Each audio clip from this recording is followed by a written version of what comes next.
এত সুন্দরী মেয়েরা ট্রাফিকে থাকলে ট্রাফিক পার হব কিভাবে, এমনটাই প্রশ্ন করল তরুণ এবং যুব সমাজ। তারা বললেন, এতদিন ট্রাফিকে থাকত ট্রাফিক পুলিশ, তাই তো তারা ট্রাফিক পুলিশের ভয়ে দৌড়ে পালাত।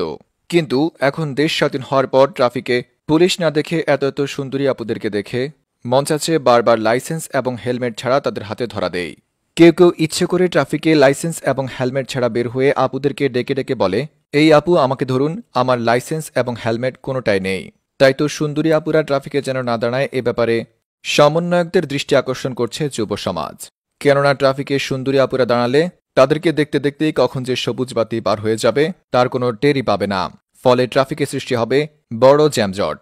বিস্তারিত দেখুন নাজমুল হাসান পাপনের রিপোর্টে। যে ট্রাফিক পুলিশের ভয়ে একসময় যুব সমাজ দৌড়ের উপর থাকত, পলাতক থাকত, সেই যুব সমাজ এখন ট্রাফিক পার হতে যাচ্ছে না। কেননা একসময় ট্রাফিকে থাকত কিছু পুলিশ, যে পুলিশগুলো ছেলে মেয়েদেরকে ধরে ধরে লাইসেন্স এবং হেলমেটের বিনিময়ে তাদেরকে মামলা টুকে দিত, কেউ কেউ আবার টাকাও নিত।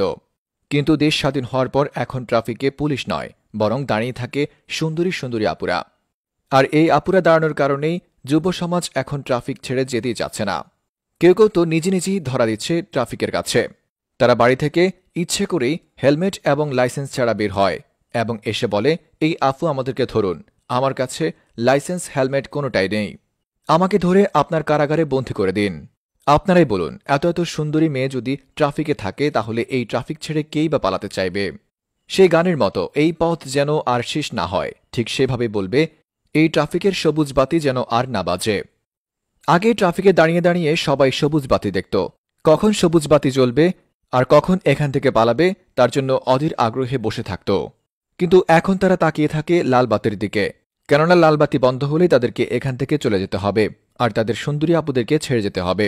আর এজন্যই যুব সমাজ এবার সমন্বয়কদের দৃষ্টি আকর্ষণ করে বলছে, ট্রাফিকে যেন সুন্দরী আপুদেরকে দাঁড়াতে না হয়, তা না হলে এই ট্রাফিকে থাকা সুন্দরী আপুদেরকে দেখতে দেখতে কখন যে সবুজ বাতি বাজবে, সকল যুবক দাঁড়িয়ে থাকবে সেই আপুদেরকে দেখতে।